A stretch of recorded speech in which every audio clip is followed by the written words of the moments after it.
Subscribe करें और bell दबाएं ताकि कोई खबर रह न जाए।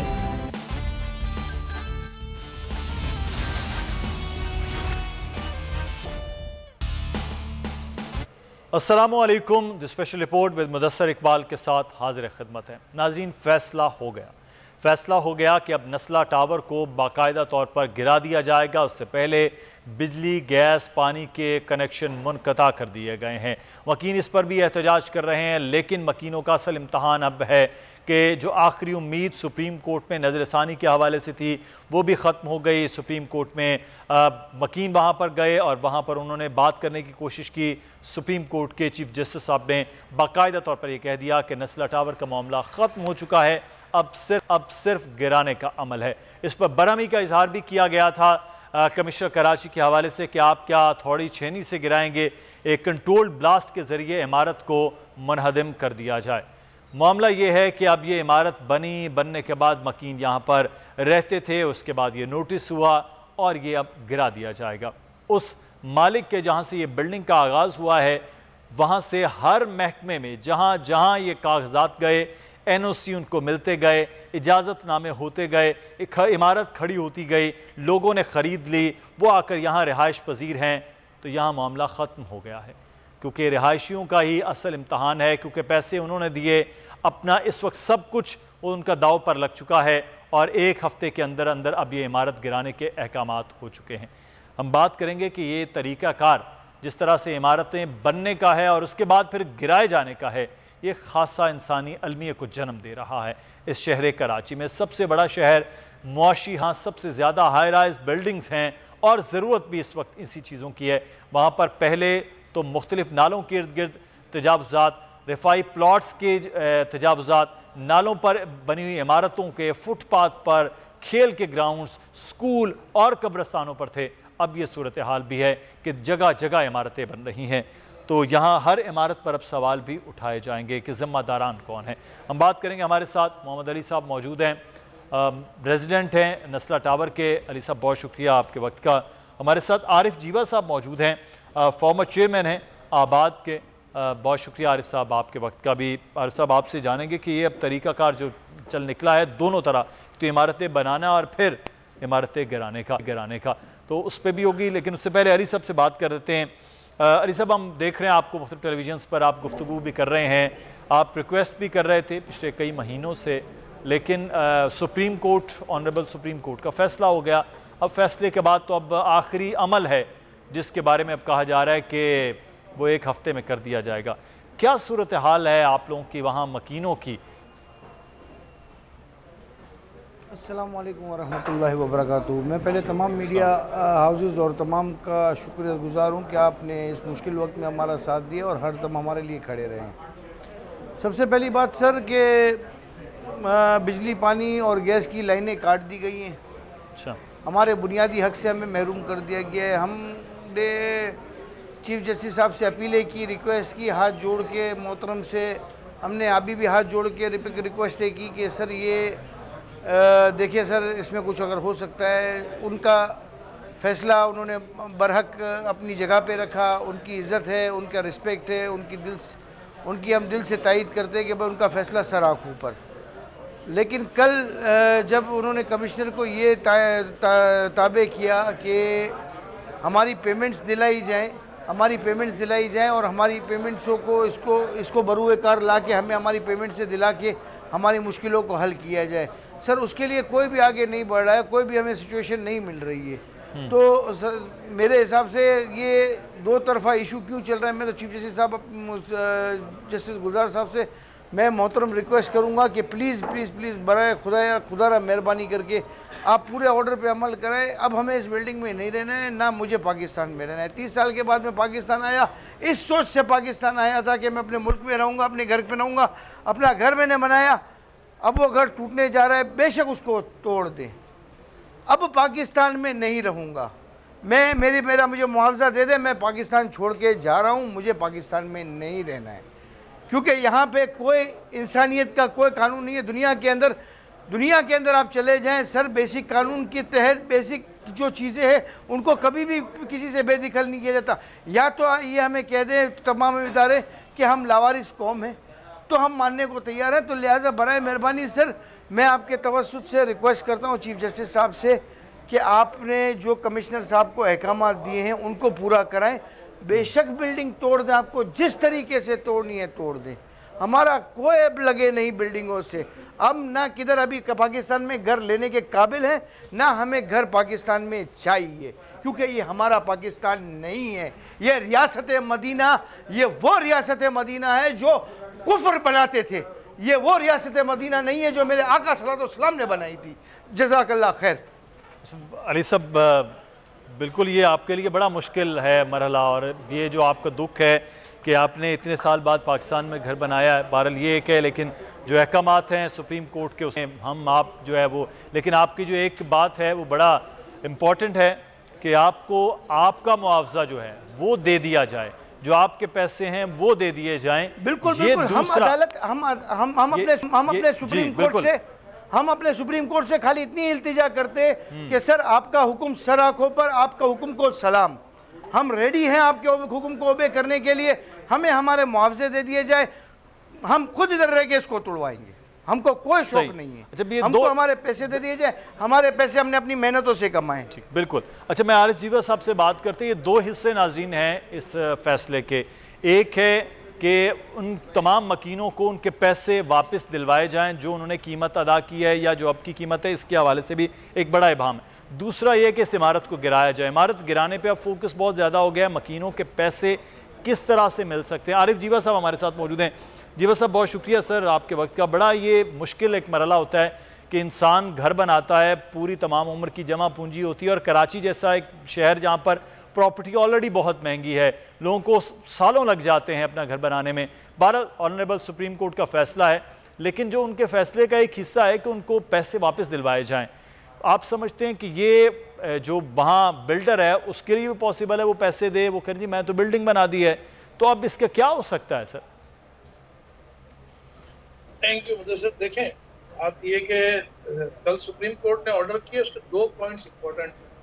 पहला पॉइंट ये था कि मकीनों को जो है वो उनका मुआवजा दिलाया जाए, कमिश्नर साहब को डायरेक्शन दी उन्होंने। दूसरी बात ये कि पानी, बिजली, गैस जो है वो मुनक़ता करके बिल्डिंग जो है वो उसको डिमोलिश किया जाए। आज सुबह जो है वो कमिश्नर साहब की तरफ से जो ऑर्डर आए और एसी साहब आए, उन्होंने पानी, बिजली, गैस तो काट दी, उसका एक पॉइंट तो जो है वो उस पर अमल दरामद आज सुबह ही उन्होंने कर दिया। लेकिन जो इम्पोर्टेंट पॉइंट है जो जिसमें मकीनों को मुआवजा दिलवाने की बात है, उसके ऊपर अभी कोई पेशरफ्त नहीं हुई, ना कोई उसके ऊपर मीटिंग बुलवाई गई, ना उस पर कोई बातचीत हुई। ठीक है, मुआवजा बिल्कुल बिल्डर भी मौजूद है, और दूसरा जो है वो कमिश्नर साहब को इमीडिएट जो है वो इन अलॉटीज को, और उसमें आबाद भी जो है वो साथ जो है वो एज ए मेडिकल या एज ए उनके साथ बैठ के दोनों तरफ से जो है वो कोई ऐसा हल निकाल के, और इनको जो है जाहिर है वो बिल्डर्स भी जो है वो उनको भी जो है जाहिर है नुकसान होना है, और ये जो अलॉटीज हैं इनका भी क्या कसूर है। इनको बिठा के कोई ना कोई इमीडिएट फैसला करना पड़ेगा कि जी हम इसमें जो है वो कोई फैसला होगा किसी भी किस्म का जिसमें अलॉटीज को उनकी जो है वो पेमेंट्स या उनको अकोमोडेशन जो भी फैसला होगा वो करते वक्त कमिश्नर कराची साहब खुद उस पर इम्प्लीमेंट नहीं करवा सकेंगे। उसको जो है वो दोबारा चीफ जस्टिस साहब के पास जाएंगे, सुप्रीम कोर्ट के पास जाएंगे कि आपके हुक्म के मुताबिक हमने जो है वो इस तरीके से डिसाइड किया है कि अलॉटीज को जो है वो कंपनसेशन इस तरीके से मिल सकती है। तो हमने ये मिलकर सबने जिसमें आरिफ साहब अभी तो सिर्फ 1 हफ्ते का वक्त रह गया, बिल्डिंग तो गिर जाएगी। जी आरिफ साहब, 1 हफ्ते का वक्त रह गया, बिल्डिंग तो गिर जाएगी, वक्त तो अभी बाकी नहीं है। कमिश्नर कराची जैसे आप कह रहे हैं कि एक काम कर दिया दूसरे पे नहीं है, एक बिल्डर है, दूसरा यहाँ के मकीन है, मीडिएटर के तौर पर आप आबाद हो सकते हैं, साथ में कमिश्नर कराची उनकी टीम हो सकती है। तो ये तो बातचीत का आगाज़ ही नहीं हुआ, तो ये मकीनों को फिर कैसे पैसा दिलवाया जा सकेगा कि ये तो बिल्डिंग गिर गई, तो उसके बाद तो कौन वाली वारिस होगा फिर? नहीं देखे ना, उसके बाद तो ये जो अलॉटीज भी बात कर रहे हैं, जब एक दफ़ा एक बिल्डिंग गिर जाती है और एक दफ़ा जो है वो डेमोलिश हो जाती है, तो फिर जो है ज़ाहिर है अलॉटीज को प्रॉब्लम होती है, उनकी कोई सुनवाई नहीं होती। लेकिन ना गवर्नमेंट तो अपना काम करके जो ऑर्डर है उसको पूरा करके फिर जो है वो रिपोर्ट पेश कर देंगे, जी आपका मेन ऑर्डर था उसको जो है वो हमने कंप्लाई कर दिया, बिल्डिंग हमने डेमोलिश कर दी। लेकिन इन अलॉटीज को भी तो कहीं ना कहीं इनको भी तो कंपनसेट उससे पहले करना है ना, कोई चीज खत्म करने से पहले या कोई चीज उस ऑर्डर पे अमल दरामद मनोन होना चाहिए। जो चीफ जस्टिस साहब ने ऑर्डर में पॉइंट्स या जो शिकें डाली हैं उनको साथ साथ इसी हफ्ते में उसके ऊपर जो है अमल दरामद होना चाहिए। ऐसा नहीं कि एक हफ्ते में बिल्डिंग जो है डेमोलिश कर दी गई और फिर उसके बाद जी अलॉटीज को उसके बाद देखेंगे, ऐसा नहीं होगा, ऐसा होगा नहीं। और फिर ये जो है आपका समझे ये बिल्कुल अलॉटीज जितने भी अलॉटीज है उनका कंसर्न ठीक है कि फिर उसके बाद हमारी कोई बात सुनेगा नहीं और हमें जो है वो कोई जवाब नहीं देगा। और हमारे यहाँ ये होता है कि पहला जो है वो गवर्नमेंट जो है जो आसान जो हदफ होता है उसको जो है वो टेकअप करती है और उसके बाद देखें जब तक गवर्नमेंट इसमें इन्वॉल्व नहीं होगी, कंपनसेशन के अंदर कमिश्नर कराची खुद इन्वॉल्व नहीं होंगे उस वक्त तक जो है, और इसको इंडोर्स भी सुप्रीम कोर्ट ही करेगी। अच्छा, कोई भी फैसला होगा उसको इंडोर्स सुप्रीम कोर्ट ही करेगी, चाहे वो कमिश्नर साहब वो फैसला करवाएं, चाहे वो अलॉटीज उसको एक्सेप्ट करें ना करें या बिल्डर एक्सेप्ट कर ना करें, इम्प्लीमेंटेशन सुप्रीम कोर्ट से ही होनी है उसकी। बिल्कुल सही। अच्छा, एक चीज़ यहाँ पर बड़ा एक अहम मामला है कि अली साहब जब तक ये बिल्डिंग बनी थी उस वक्त इसकी कीमतें और थीं, आपने उसको और तरह से ख़रीदारी की। अब जो मार्केट वैल्यू है वो बहुत मुख्तलिफ है इससे। अब बड़ा फ़र्क होगा कि इस वक्त वो आपको साबिका कीमतें लेंगे तो उस पर तो शायद किसी छोटी मोटी जगह पर भी घर ना बन पाए। तो आप लोगों का क्या मुतालिबा है, कीमतें कौन सी होनी चाहिए और कोर्ट के ऑर्डर इस हवाले से क्या थे? सर कीमतें तो हमको करंट मार्केट वैल्यू से ही मिलनी चाहिए। उसकी वजह ये है कि हमने जब पैसे दिए थे उस टाइम पे जो पेमेंट हमने दी थी वो डॉलर के हिसाब से और आज के डॉलर के हिसाब से भी अगर कन्वर्ट करेंगे तो उससे भी ज़्यादा बनते हैं। हमें जो करंट मार्केट वैल्यू है, क्योंकि हमारे को जो हमने जिस तरीके से हमने बिल्डिंग में बुकिंग कराई थी तब हमारी जो पेमेंट दी गई थी वो आज के हिसाब से हमारे पास तो नॉन वैल्यूएबल है। अगर ये जो पेमेंट अगर हमें बुकिंग के वाले प्राइस में देंगे तो हम कहाँ से किसी चीज़ को अफोर्ड कर सकेंगे? कोई भी यहाँ पे अफोर्ड नहीं कर सकेगा, क्योंकि यहाँ पे 2 बेडरूम का घर तकरीबन इस वक्त 2 करोड़ प्लस है और 3 बेडरूम का घर 3 करोड़ प्लस है। फिर भी हम ये बोलते हैं कि जो भी होगा हमारे साथ बैठ के ताउन किया जाए ताकि हम जो भी है बैठ के इस मामले को हल करें। हम हल करने को तैयार हैं, ना हम लड़ाई करने को तैयार हैं, ना हम झगड़ा करने को तैयार हैं। एक मुत्तफ़िका फ़ैसला हो, एक मुत्तफ़िका चीज़ें हों, हमें हमारे पेमेंट की गारंटी दिलाई जाए, हमें हमारी पेमेंटें दी जाए और घर खाली करा लिए जाए। हम तो सुप्रीम कोर्ट से भी अपील करते हैं हमारे मोहतरम चीफ जस्टिस साहब से कि कोई ऐसी कमेटी बना दे जो भाई हम एक जाने को पैसे देती जाए और घर अपने तहवील में लेके हमारे को हमको 2 दिन का वक्त दे, 48 आवर्स का, हम यहाँ से बाहर निकलेंगे और हम बिल्डिंग को गिराने की प्रोसेस शुरू कर दे। हमने और कोई गुजारिश नहीं करनी चीफ जस्टिस साहब से। उनका फैसला सर के ऊपर हम मानने को भी तैयार है, हम दिल से इसको मानेंगे, हमको कोई इशू नहीं है। लेकिन अगर चीफ जस्टिस साहब ये कहते हैं कि जिस पैराग्राफ में उन्होंने ये लिखा है कि डेमोलिश कर दिया जाए, उस पैराग्राफ में नीचे ये भी तो लिखा है ना कि भाई आप पेमेंट भी दिलाएं। बिल्कुल, पेमेंट दिलाने के लिए कोई प्रोसेस नहीं हो रहा है, घर गिराने के लिए प्रोसेस हो रहे हैं सर।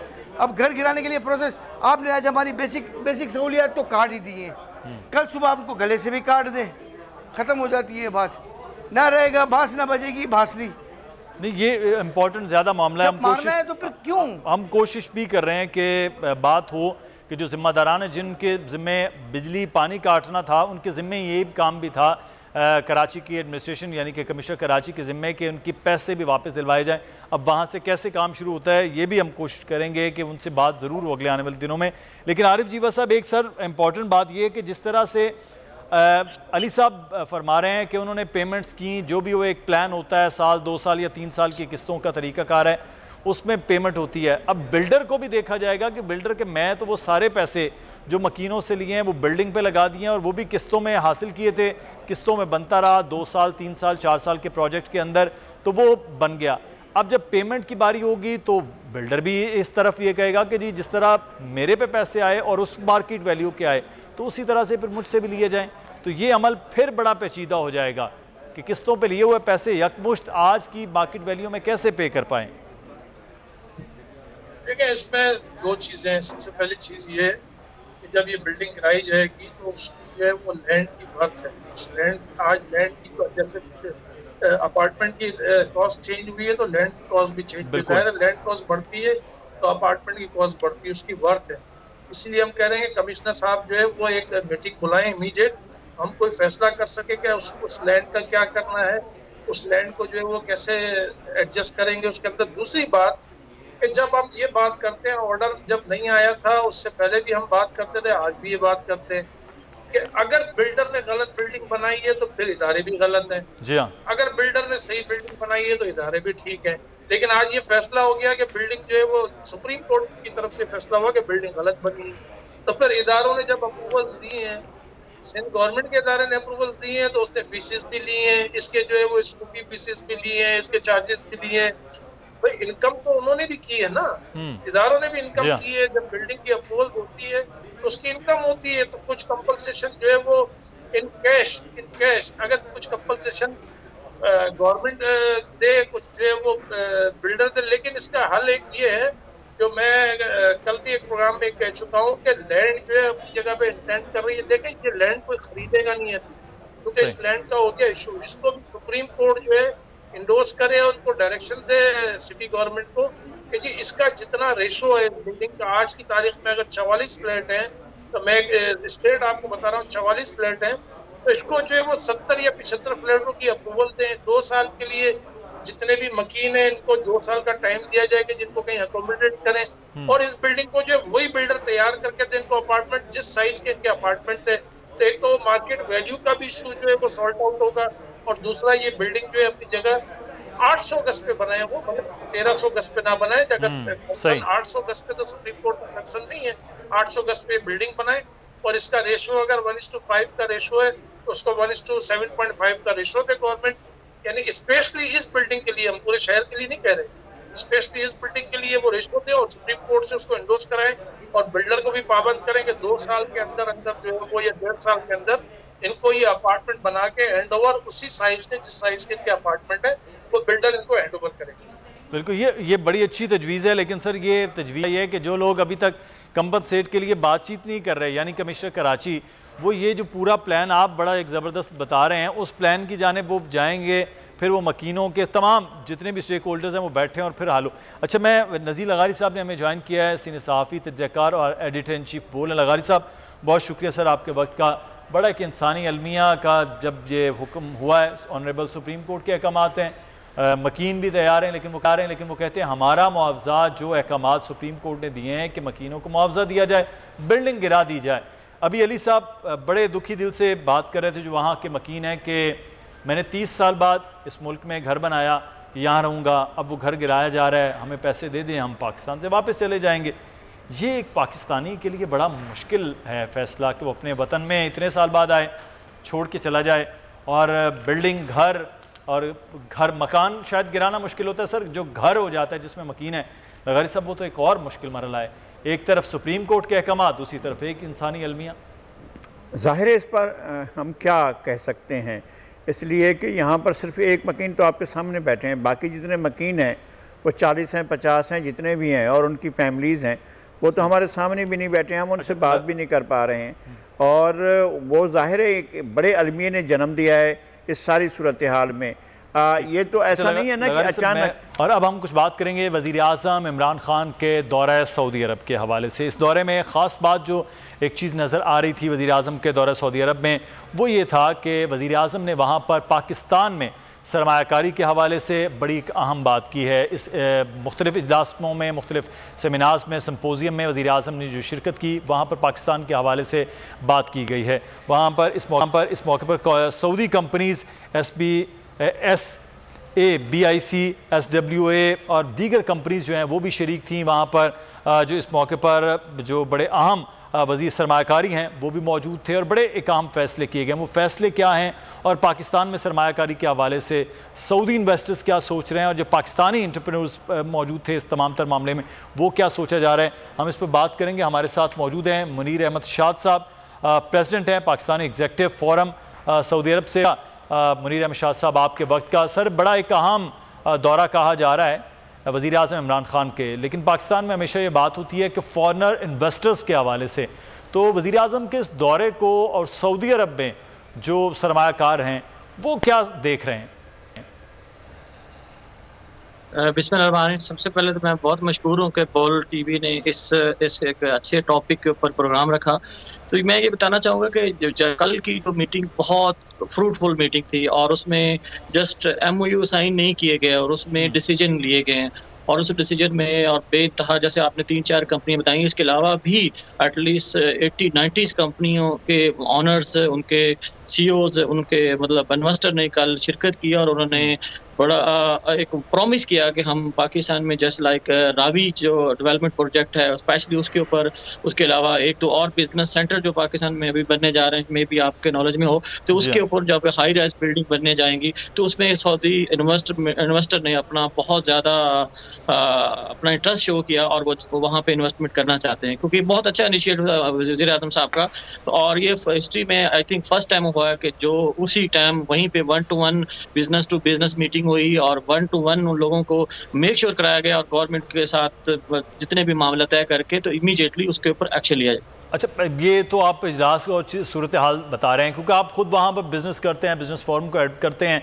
मुझे ये बताइएगा कि सऊदी जो इन्वेस्टर्स हैं, पाकिस्तान के हवाले से बहुत ज़्यादा बात होती है कि मुश्किलात होती हैं फॉरेन इन्वेस्टर्स के लिए, पाकिस्तान के हालात होते हैं, कुछ वैसे भी बैरूनी प्रेशर्स होते हैं ममालिक पर, तो इस सारे अमल को आपने देखा कि बड़ा स्मूथ है और अगले आने वाले दिनों में वाकई कंक्रीट कोई इन्वेस्टमेंट पाकिस्तान में सऊदी अरब के बिजनेसमैन वो नज़र आएंगे? जी बिल्कुल, आपने ये सही कहा। डेफिनेटली ये जब गवर्नमेंट के रिलेशंस बेहतर होते हैं और ये गवर्नमेंट टू गवर्नमेंट और पॉलिटिकल चीज़ें होती हैं, लेकिन इस टाइम मैं समझता हूँ इमरान खान ने जिस तरह इनिशिएटिव लिया, जिस तरह पूरी वो कबीना अपने साथ लेके आए, ट्रेड मिनिस्टर थे, वज़ीर ख़ज़ाना थे और यहाँ पे लोकल जो इन्वेस्टर थे, सऊदी इन्वेस्टर थे, उनको स्पेशल इंस्ट्रक्शन थी कि आप पाकिस्तान में इन्वेस्टमेंट करनी है। तो ये इन्वेस्टमेंट उसी वक्त हो सकती हैं, उसी टाइम हो सकती हैं जो दोनों कंट्रीज़ की ऑलरेडी अच्छे रिलेशंस हों। आप समझते हैं कि पाकिस्तान और सऊदी अरब ऑलरेडी रिलेशंस हैं, लेकिन जो हिस्टोरिकल जो अभी जो इन्वेस्टमेंट होने जा रही है पाकिस्तान में बहुत ह्यूज किस्म की इन्वेस्टमेंट होगी और जो भी प्रॉमिस हो गया है। एक तो होता है ना जस्ट एमओयू साइन नहीं हुए, actually proper business next month से और मे बी 2022 में ये सारे इम्प्लीमेंटेशन स्टार्ट हो जाएगी। सही। अच्छा, नज़ीर लगारी साहब हमारे साथ मौजूद है। लगारी साहब, ये इस वक्त पाकिस्तान को बड़ा ज़रूरत है कि फॉरेन इन्वेस्टर्स की पाकिस्तान के मुख्तलिफ सेक्टर्स के अंदर यहाँ इन्वेस्टमेंट की जाए ताकि जो बिज़नेस पूरी दुनिया करती है इसी तरह से वो हमारे यहाँ बिल्कुल वो रुका हुआ है, ख़ास तौर पर 9/11 के बाद जो सूरत हाल पेचीदा हुई। अब ये एक अच्छा है कि बरादर एक इस्लामी मुल्क की जानिब से इस किस्म का इनिशिएटिव लिया जाए। आप किस तरह से देख रहे हैं सारे इस अमल को? देखिए, इन्वेस्टमेंट कोई भी हो और कहीं से भी हो, वो आपको आपकी इकनॉमी को मजबूत करेगी। हमारे यहाँ ये बड़ा प्रॉब्लम है। मैं कहता हूँ कि बहुत बड़ी तादाद इन्वेस्टर्स की ओवरसीज़ पाकिस्तानी भी हैं और इसी तरह से जो गैर मुल्की वो हैं इन्वेस्टर्स, वो अगर इंटरेस्ट लेते हैं, सऊदी अरब के इन्वेस्टर्स हैं, यूएई के इन्वेस्टर्स हैं, क्योंकि उनके तो बड़ी उनके पास जो इन्वेस्टमेंट होती है वो बहुत बड़ी होती है। अगर आप इसमें आगे बढ़ते हैं और यूरोपीय मुल्क यहाँ पर इन्वेस्टमेंट करते हैं या कोई और तरक्की याफ्ता ममालिक और फर्स्ट वर्ल्ड के लोग और यूरोपीय लोग और दुनिया के और तरक्की याफ्ता ममालिक के लोग अगर यहाँ पर आकर इन्वेस्टमेंट करते हैं तो वो आपके लिए वो इन्वेस्टमेंट बहुत अहम होगी। आपके पास एम्प्लॉयमेंट आएगी, आपके पास उसके अलावा आपका रिज़र्व बढ़ेंगे, आपके फॉरेन रिज़र्व्स में इजाफा होगा, फिर जो चीज़ें प्रोडक्शन होगी तो आपकी एक्सपोर्ट्स बढ़ेंगी। ज़ाहिर है ये सारी चीज़ें जो हैं किसी ना किसी काम में ही आएंगी और आपको ज़्यादा स्ट्रेंथन करेंगी। फिर आपका देखना यह है कि ये इन्वेस्टमेंट किन शराइत पर हो रही है, हमें किस शराइत पर वो आ रहे हैं और हमारे यहाँ भी उनको क्या सहूलत दी जा रही है। इसलिए कि अगर आप 15 विंडोज़ खोल रखेंगे कि यहाँ से जाएँ, वहाँ से जाएँ, इधर से जाएँ, इधर से जाएँ, फिर आप यहाँ आएँ तो फिर आपको हम इजाज़त देंगे, तो इतने में तो आदमी पूरा हो जाता है। आप कोई 1 विंडो ऑपरेशन करें कि जी आप आए इन्वेस्टमेंट करने के लिए, हमारा इदारा जो है वेरिफिकेशन का प्रोसेस से लेकर आखिर तक आपके इन्वेस्टमेंट के लिए माहौल साजी का काम जो है सारे का सारा करेगा और आपको जल्द अज जल्द चीज़ें जो हैं वो इस तरह मिलेंगी कि आप आराम से अपना काम शुरू कर सकें। तो ये तो बेहतर होगा। हमारे यहाँ ब्यूरोक्रेसी में बहुत सी आदतें ऐसी ख़राब हैं कि वो डिले करते हैं। एक फाइल को चलाने में चपरासी से साहब के दफ्तर तक पहुंचने में भी एक मरहला होता है और फिर वहां से आगे बढ़ने में एक मरहला होता है। तो फाइलों का अच्छे खासे इन्वेस्टर्स के लिए मुश्किल होती है क्योंकि बिजनेसमैन तो ये चाहता है कि सीधा सीधा एक काम हो, वो दे रहे हैं, इन्वेस्टमेंट कर रहे हैं, टैक्स दे रहे हैं, तमाम तर चीज़ें वो क्लियर हो जाएंगी। अच्छा, मैं एक चीज़ आपसे मुनीर साहब यहाँ पर जानना चाहूँगा कि किस तरह के इन्वेस्टर्स, आप रियल एस्टेट के हवाले से बता रहे हैं कि बहुत ज़्यादा उन्होंने शो किया अपना इंटरेस्ट, बाकी किस सेक्टर्स में ज़्यादा देखा जा रहा है कि वो पाकिस्तान में इन्वेस्टमेंट करने के लिए सऊदी अरब के जो इन्वेस्टर्स हैं वो आ रहे हैं? जी, इस टाइम पाकिस्तान में एक तो रेल मतलब हाउसिंग के ऊपर काफ़ी ज़्यादा फोकस किया जा रहा है, क्योंकि इमरान खान साहब हमारे प्राइम मिनिस्टर साहब का विजन भी यही है। और उसके अलावा स्पेशली सी पैक के ऊपर काफ़ी प्रोजेक्ट हैं, पेट्रोलियम के ऊपर काफ़ी हैं, क्योंकि कल के मीटिंग के दौरान जैसे बड़ी कंपनी हैं, जैसे अलमराई कंपनी है, उन्होंने अपना इंटरेस्ट शो किया। उसके अलावा साबिक की कंपनी, उनके चेयरमैन यहाँ मौजूद थे, जबकि हिस्ट्री में आज तक कभी ऐसा नहीं हो कि साबिक के चेयरमैन ने आके यहाँ पे मीटिंग में ज्वाइन किया, तो वो रिफ्यूज़ कर देते हैं हमेशा। लेकिन इस दफ़ा एक बड़ा अच्छा जस्टर मिला और काफ़ी ज़्यादा इस पे काम हुआ और बड़े खुश हैं सऊदी, और वो जाना भी चाहते हैं। जैसे अभी एक साहब कह रहे थे कि वन विंडो के लिए, तो उसमें भी उन्होंने, जो हमारे वज़ीर ख़ज़ाना थे या ट्रेड मिनिस्टर साहब थे, उन्होंने भी ये कहा कि हम इसके ऊपर भी काम कर रहे हैं और इंशाल्लाह जो करेंगे, लेकिन उनके लिए वन विंडोज़ और उनके लिए आसानियाँ भी पैदा की जाएंगी, जिसकी वजह से सऊदी कम्युनिटी और सऊदी बिजनेस कम्युनिटी बहुत खुश है। और इवन के पाकिस्तानी भी यहाँ पे काफ़ी इन्वेस्टर हैं जो कि चाहते हैं पाकिस्तान में जाके अपनी इन्वेस्टमेंट करें, क्योंकि यहाँ पे ऐसे पाकिस्तानी बिजनेसमैन हैं जो कि 40-50 ईयर से काम कर रहे हैं। तो उनका भी अब विजन यही है कि हम पाकिस्तान में जाके अपना कोई फैक्ट्री लगाएं, कोई सेटअप लगाएं जैसे, और अपने मुल्क के लिए काम करें। ऑलरेडी वो यहाँ पे फॉरेन रेवेन्यू भी जनरेट कर रहे हैं, लोगों को रोजगार भी दे रहे हैं, और मजीद वो ये एक बड़ी इंपॉर्टेंट बात करी। मैं इसी पे चले आपसे बात कर लेता हूँ। आप भी खुद भी सऊदी अरब में बीइंग एक बिजनेसमैन वहाँ काम कर रहे हैं, वहाँ पर जो पाकिस्तानी हैं वो वाकई सोचते हैं इस वक्त पाकिस्तान के हालात इतने अच्छे हैं कि पाकिस्तान में आके इन्वेस्टमेंट की जाए, पाकिस्तान के अंदर बिजनेस इतना ग्रो कर सकता है, इतना फ्लरिश कर सकता है। आपको लगता है वहाँ पे बैठे हुए कि ये वाकई ऐसा मुमकिन है पाकिस्तान के अंदर?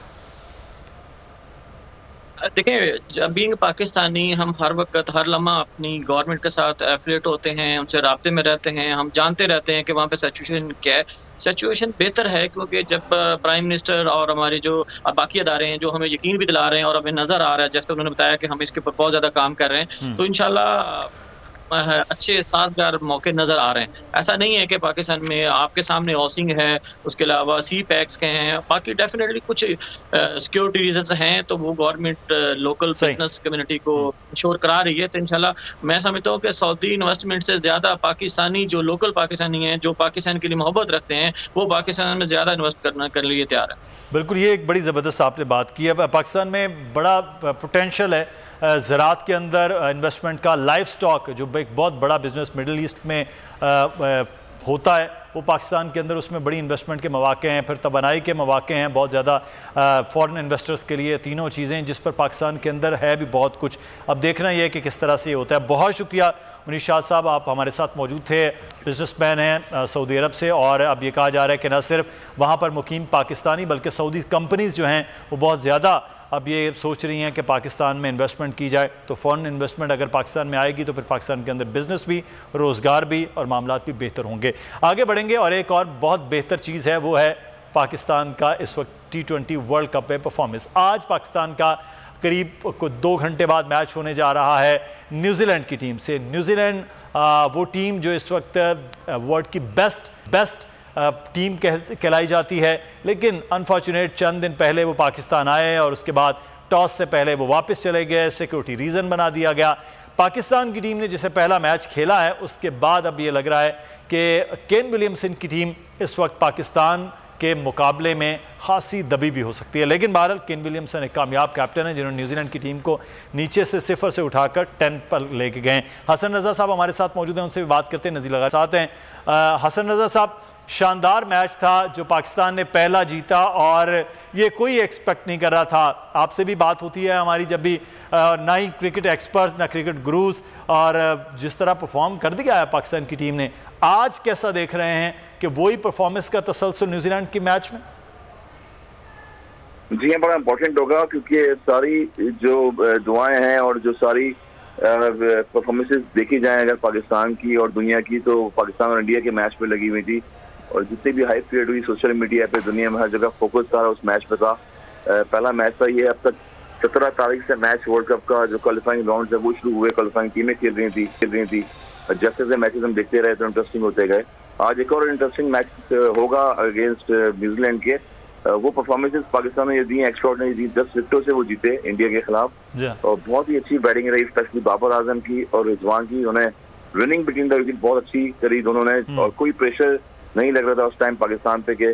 प्रेशर जो है वो टोटली जो है इंडिया के बॉलर्स पे गया और इंडिया की बैटिंग लाइन पे गया है, जो कि शाहिन अफरीदी ने डाला शुरू में। स्टार्टिंग की 2 बॉल थी मैच की, वो टर्निंग पॉइंट थी। आज मैच इंपॉर्टेंट है और वेन्यू चेंज है। ये 3 वेन्यू पे मैचेस हो रहे हैं वर्ल्ड कप के। अबू धाबी स्टेडियम की डिफरेंट पिच नजर आई हमें, उसके बाद शारजा की डिफरेंट पिच है। शारजा की थोड़ी सी शॉर्ट बाउंड्री पे खिलाएगी बनस्बत दुबई। आज तो फिर हाई स्कोर मैच हो सकता है हसन, आज हाई स्कोर मैच हो सकता है, शॉर्ट बाउंड्री है और यहाँ हाई स्कोर भी हमें नजर आ रहा है। कल अच्छा खासा स्कोर बनाया अफगानिस्तान ने। जी हाँ, अफगानिस्तान ने अच्छा स्कोर बनाया, मगर अफगानिस्तान जो है पिछले 4 या 7 साल से कंसेक्यूटिव दुबई में खेल रही है, वहीं भी मुकीम रहती है और आईसीसी बहुत सपोर्ट भी इनको कर रहे होते हैं, स्पेशली जब ये इनके पास कोई अपना पर्सनल ग्राउंड भी नहीं है, कोई इतनी ज्यादा इक्विपमेंट्स नहीं थी, मगर आईसीसी ने बहुत क्वालिफाइंग ग्राउंड की टीम है उनको सपोर्ट किया और अफगानिस्तान की टीम मुसलसल जो है वहाँ पर खेल भी रही थी। उनको बड़ा एडवांटेज था। जिस तरह से स्कॉटलैंड की टीम को 60 रन पे ऑल आउट किया उन्होंने। वर्ल्ड क्लास बॉलर माने जाते हैं अब तक अफगानिस्तान की जो है राशिद खान और नजीब जो है उन्होंने 5 आउट किए, 17 रन देखिए बेस्ट फिगर्स हैं अब तक के वर्ल्ड कप के। ये तो डोमिनेट टीम जो है स्पिनर्स पे कर रही है सारी टीमें। देखना ये है कि शारजा में ये शॉर्ट बाउंड्री भी होगी, वो वाली बाउंड्री नहीं है जो इंडिया पाकिस्तान के मैच में थी। 78 की बाउंड्री हमने देखी, लॉन्गर बाउंड्री थी और 75 की बाउंड्री रही है लेग साइड की। मगर शारजा में जो बाउंड्रीज हैं, आपको याद होगा जावेद मीर ने भी छक्का लगाया अपने जमाने में वहां पर चेतन शर्मा को, वो लेग स्टंप पे शॉर्ट बाउंड्री है, तो उसका एडवांटेज जो है ये बैट्समैन उठाएंगे डेफिनेटली। और पाकिस्तान जिस तरह से बैटिंग करेगा उसी स्ट्रेटेजी से अगर जाएगा तो डेफिनेटली पहली बैटिंग में 90 रन कर सकता है। बिल्कुल। अच्छा हसन, हम बात करते हैं थोड़ा सा पाकिस्तान के बॉलिंग और स्ट्रेटजी के हवाले से। मैं नज़ीर लगारी साहब मौजूद हैं। लगारी साहब, अभी हसन रजा बात कर रहे थे चेतन शर्मा के वो छक्के की जो सर ऑस्ट्रेलिया कप में मियादाद ने मारा, वो जो खुशी थी वो आपकी नौजवानी में कहूँगा और आपकी जवानी में बाबर और रिजवान ने जो कुछ कर दिखाया है सर, ये मेरे ख्याल है इतने सालों के बाद जो ये वाली खुशी है ना, ये पाकिस्तान के शायकीन को कम शिकस्त हमने बहुत बार दी है। सरफराज जीत के लाए थे चैंपियंस ट्रॉफी, वो ज़बरदस्त था, लेकिन सर ये जो खुशी थी ना, इसका खुशी का जो नज़ारा है वो कुछ और था। ये जो था कि इंडियन बॉलर्स को बिल्कुल बेबस क्लीन कर देना, बेबस कर देना, ये तो एक कमाल था। और जिस तरह से सब बॉलर्स ने उनकी पिटाई हुई है और जिस तरह से इन्होंने, ओ भाई माय गॉड, कमाल कर दिया इन्होंने जिस तरह से ये खेले हैं। और आपने 10 विकेटों से जीतना ये एक रिकॉर्ड है, हमारे लिए रिकॉर्ड है, क्योंकि हमारा रिकॉर्ड तो वर्ल्ड कप का ये था अब तक का कि हम उनसे जीतते ही नहीं थे। और कोहली का रिकॉर्ड था कि कोहली आउट ही नहीं होते थे। हाँ। अब तो ये हो गया कि कोहली भी आउट हो गए और इंडिया हार भी गया, और हारा भी इस बुरे तरीके से कि किसी ने इस तरह से सोचा नहीं था। हम बहुत ज़्यादा मोहतात होकर भी कहते थे कि जीत हम जाएंगे, लेकिन जाहिर है इंडिया से मुकाबला है, जाहिर है उसके पास, हमारे पास एक नफसियाती दबाव भी होगा कि भाई वो हमेशा जीतते हैं, हमने इनके मुकाबले में जा रहे हैं। लेकिन जो एतमाद था टीम के अंदर, जिस तरह से कॉन्फिडेंस खिलाड़ियों में और कप्तान में था, और कमाल है भाई रिजवान ने जिस तरह से डिलीवर किया, जिस तरह से उसने ऐसे यकीनी, जब लगता था कि ये इस बॉल पर तो इसने जाना ही जाना है, और उस बॉल को जिस उम्दगी से, जिस अच्छे तरीके से वो खेलता था, बाउंड्री के पार कर देता था, वो तो कमाल ही था। बिल्कुल। और रिजवान ने और बाबर आजम ने, दोनों ने कमाल किया। और इसी तरह से हमारे जो बॉलर थे वो कामयाब रहे। जी हाँ, शाहिन शाह अफरीदी कमाल किया। 20 ओवर्स के मैच में 7 खिलाड़ियों को लिटा देना ये आम बात नहीं थी। और इंडिया की टॉप ऑर्डर जो बैटिंग लाइन है, सारी को ऐसे दीवार, रेत की दीवार की तरह ऐसे उन्होंने बिल्डोज कर दिया, ऐसे गिरा दिया। जी बिल्कुल, वो तो कमाल ही हो गया। यही परफॉर्मेंस आज हसन आप देख रहे हैं। न्यूजीलैंड की टीम बड़ी कंपोज सी टीम है, उनकी बैटिंग में भी देखते हैं हार्ड हिटर हैं, बॉलिंग में भी सऊदी जैसे बड़े ज़बरदस्त किस्म के बॉलर। आप कैसा देख रहे हैं आज का मुकाबला?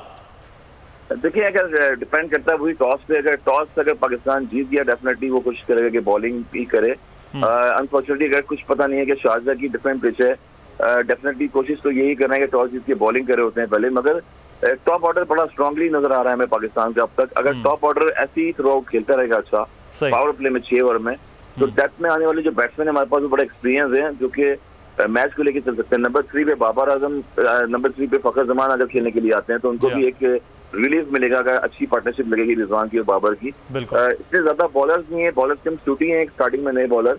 उसके बाद किम विलियमसन जो कैप्टन है, जो लिफ्ट करते हैं, प्रॉपर बैटिंग करते हैं, जैसे हमारे पाकिस्तानी बैट्समैन बाबर आजम बैटिंग करते हैं। टेक्निकली न्यूजीलैंड बैट्समैन कैप्टन वो बड़ा टीम को लेके चलते हैं।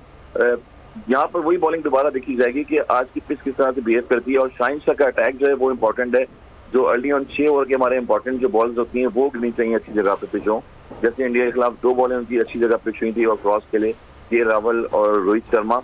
ऐसी न्यूजीलैंडर बैट्समैन पर भी अटैक करना चाहिए। T20 फॉर्मेट में आजकल जो 6 ओवर में बॉलिंग में अटैक कर रहे हैं उनकी टॉप ऑर्डर विकेट गिर रही हैं, वहाँ वो बैटिंग साइड जो है स्ट्रगल कर रही है। बिल्कुल, ये बड़ा इंपॉर्टेंट है। एक तो टॉस हो गया, दूसरा जो पावर प्ले है पहला 5-6 ओवर, उसमें ओपनिंग पार्टनरशिप कैसी रहती है ये आज देखना है। बहुत शुक्रिया असद नज़र साहब हमारे साथ मौजूद थे, पाकिस्तान के साबिक टेस्ट क्रिकेटर नज़ीर लगारी साहब, आपका भी बहुत शुक्रिया। दुआ और तवक्को यही है कि आज पाकिस्तान भी न्यूजीलैंड को आउट क्लास करेगी और पूछेगी कि आप पिंडी से जब गए हैं तो आज सिक्योरिटी का तो कोई मसला नहीं है। अपना ख्याल रखिएगा, अल्लाह हाफिज़।